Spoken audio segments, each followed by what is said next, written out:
Bonjour, soyez la bienvenue dans ce 20h sur Gabon Première et ouvrons ce journal avec cette réunion tenue par le ministre de l'Accès universel à l'eau et à l'électricité face aux responsables des structures sous tutelle de Philippe Tonangoy tape du poing sur la table face à la recrudescence des coupures intempestives d'électricité qui accablent les ménages et l'économie du pays. Andy Tungi et Justine Jana nous font le point. Loin des usages protocolaires, Philippe Tonangoy tient cette réunion de crise pour comprendre la recrudescence des délestages dans le Grand Libreville. D'un ton ferme et martial, le ministre de l'Accès universel à l'eau et à l'énergie délivre un message de mise en garde face aux potentiels responsables de ce qui apparaît comme un sabotage. Je dis bien, un coup de pied dans la fourmilière de notre secteur est nécessaire et il commence aujourd'hui. Le gouvernement ne peut plus accepter le laxisme. Le gouvernement ne peut plus accepter le désordre. Le gouvernement ne peut plus accepter des irrégularités. Le gouvernement ne peut plus accepter l'irresponsabilité des entreprises, la désarticulation des entreprises qui sont entretenues. On va régler tout ça. On doit régler tout ça. Et je suis celui qui porte cette politique publique vis-à-vis des Gabonais et vis-à-vis du gouvernement. Mettre un coup de pied dans la fourmilière, voilà le menu qui est servi à tous ces responsables d'entités sous tutelle et en supplément, Philippe Tonangoy propose une enquête des services spéciaux à chaque DG pour dégager toute responsabilité. J'ai informé le gouvernement de la diligence que j'ai prise en contactant le commandant en chef de la gendarmerie nationale pour des investigations profondes parce qu'il y a une forte présomption de collusion, de sabotage et de violence douce. Je veux partir d'ici en sachant ce qui se passe techniquement, avec des réponses techniques claires, mais simples. Vous serez contacté par les équipes des enquêteurs pour savoir ce qui se passe. Je vous rappelle que l'eau et l'énergie sont du domaine de la souveraineté nationale. Tous les autres postes au niveau de la Société d'énergie du Gabon feront l'objet d'un appel à candidature. Je tiens à ce que l'entreprise se réarticule comme il se doit. Donc le balayage, plutôt le coup de pied dans la fourmilière, a commencé et va continuer. Mais il faut qu'on assure le service public de l'eau et de l'énergie. Cette rencontre sonne comme la fin de l'impunité dans le secteur eau et électricité du Gabon. Et à ceux qui pourraient être des belligérants, le gouvernement d'Oligui Nguema lancera l'assaut contre ces derniers. Les responsables de cet état de cause devront sans nul doute désormais répondre de leurs actes. Sur un tout autre point, on parle de la valorisation du dialogue social et des réformes éducatives qui a fait l'objet d'un débat organisé par la Fédération des leaders unis des syndicats de l'éducation nationale. Nos reporters Martel Kumba et Chris Rodolphe Lembonda étaient sur le lieu. Instaurer et valoriser le dialogue social permanent au sein du système éducatif à l'approche de l'examen de fin d'année. C'est l'objectif visé lors de cette rencontre organisée par la Fédération des leaders unis des syndicats de l'éducation nationale. Une occasion d'échanger sur cette thématique, valorisation du dialogue national et réforme éducative. Le gouvernement associe l'enseignant, associe les partenaires sociaux aux grandes décisions. Pensez-vous que quelqu'un qui a participé à une décision ou qui a participé à une action peut encore se montrer hostile à ce qui se fait? Il sera un agent favorable au développement. Donc voilà pourquoi nous pensons qu'il faudra prôner davantage pour les 7 années qui arrivent, prôner pour le dialogue social. Autre point abordé, le rôle et les missions de l'enseignant lors des examens nationaux, ainsi que les insuffisances constatées. Il est impératif que les enseignants puissent bénéficier de conditions de logement dignes qui reflètent leur engagement au service de la nation. J'appelle à un professionnalisme exemplaire de la part de tous les membres de notre fédération ainsi que de l'ensemble des enseignants. Cette rencontre était également l'occasion de procéder à l'installation des nouveaux responsables de cette structure syndicale. Au centre des métiers du bois d'un coq, on parle de la fin de formation des directeurs généraux des CFPP et des CFP. Ils ont été 4 jours durant outillés sur la nouvelle gouvernance de leurs établissements techniques et professionnels, mais également sur l'utilisation de l'application XGest Pro. Nathalie Oké et Gérard Mindo pour les détails. Au terme de cette formation de 4 jours d'un COC, les responsables des centres professionnels et techniques seront à même d'améliorer leur gouvernance, de rendre fluide la diffusion des informations et données et d'harmoniser la désignation des métiers, des filières, des niveaux de diplôme via l'application du secteur professionnel. On doit bâtir un modèle commun qui va répondre de manière approfondie à leurs exigences. Parce qu'il faut bien qu'ils construisent leur référentiel.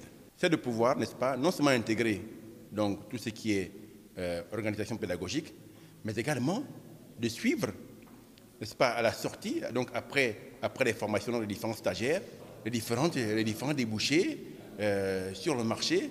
Au menu également la redéfinition des partenariats avec les entreprises locales et les débouchés pour les stagiaires. De façon ramassée, c'est l'harmonisation des pratiques.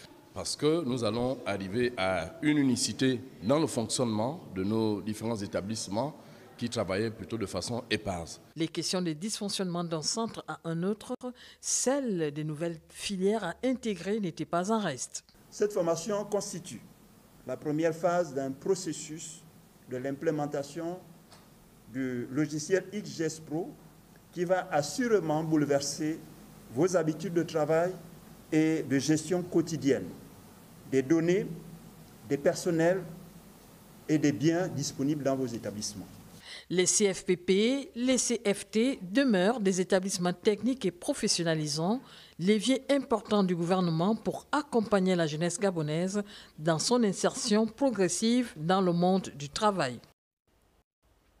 Clôture également hier des activités liées à la célébration en différé de la Journée mondiale de la liberté de la presse. Plusieurs ateliers menés entre professionnels des médias visant une meilleure collaboration, mais surtout une meilleure atteinte des objectifs ont été organisés. Daniel Bouka pour les détails.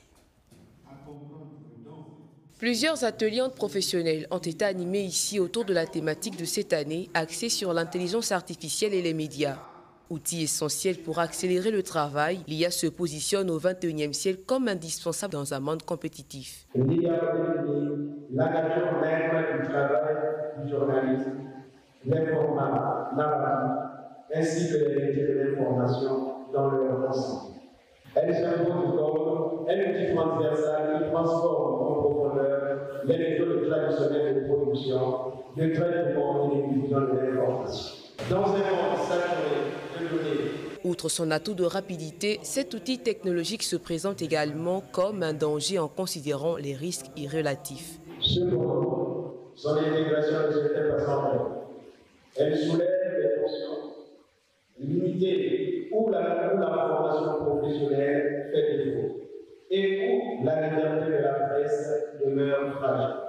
Au Gabon, la progression de l'IA dans le domaine de la presse soulève à la fois des espoirs de modernisation. Au bout des travaux, les journalistes jugent utile de modérer l'utilisation de cette nouveauté planétaire afin de préserver la crédibilité du noble métier qu'ils pratiquent.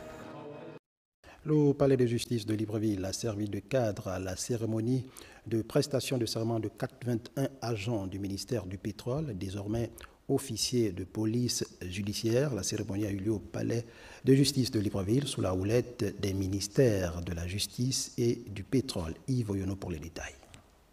Le palais de justice de Libreville abrite la cérémonie de prestation de serment de 81 agents du ministère du Pétrole. L'OPJ a pour rôle de constater les infractions dans le domaine des hydrocarbures, déférer auprès des autorités compétentes ceux qui se sont rendus coupables de ces infractions. À travers ce processus, ces hommes et femmes obtiennent le statut d'officier de police judiciaire. Nos remerciements doivent d'abord aller à l'endroit de nos autorités directes, c'est-à-dire le ministre du Pétrole et du Gaz et le secrétaire général de notre ministère, qui ont bien voulu que cette formation ait lieu. À tour de rôle, dans une salle bondée de monde, face aux représentants du parquet de la République.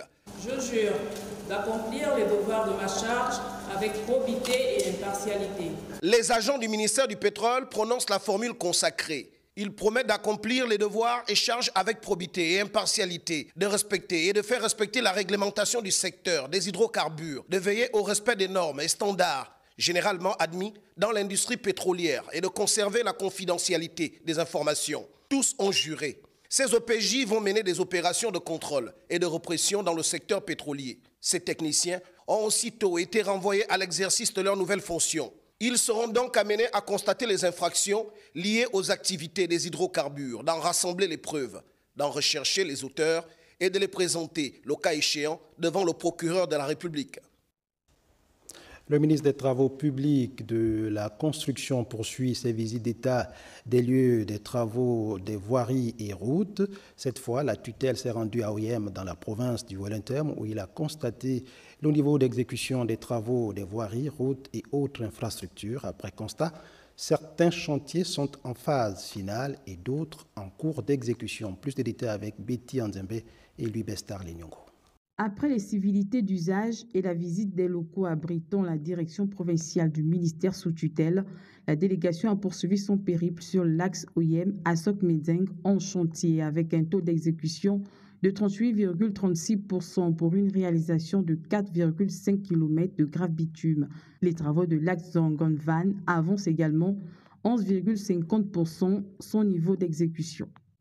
Nous avons promis que c'est avant fin décembre 2025, on va tout finaliser sur les premiers 18 km. On va tout finaliser sauf les sections impactées par les exploitations, les expropriations et aussi les démolitions et les zones de haut complet. On apprécie déjà les premières couches qui ont été posées. Sans qu'on ait sur des routes stables. Les voiries de la ville de Yem, précisément celles de la Sablière, du camp de police et derrière l'hôpital, sont à présent praticables. Les populations en sont d'ailleurs contentes. La route est tellement bien faite parce que là, il n'y a plus de voitures qui passaient avant. On marchait que les trous jusque là. Avant, on peut dire que je portais les bottes pour aller à l'école. Ayant désormais le pont construction, Edgar Moukoubi a apprécié le niveau de réalisation des travaux de la caserne des sapeurs-pompiers, le marché de Ngouema, qui évolue à un rythme soutenu. Notre présence, nos visites permettent donc effectivement de faire comprendre aux entreprises qu'elles doivent faire ce qu'on attend d'elles et nous devons être là pour l'orienter ou apporter notre contribution pour que tout se fasse dans les meilleures conditions et pour le mieux. L'extension de la ville de Yem est prévue sur ce site. Oligiville sera construite près de l'aéroport. Pour toutes ces constructions, un élément indispensable, cette roche, elle s'étend sur plus de 8 km concassée sous plusieurs formes sur place à la carrière.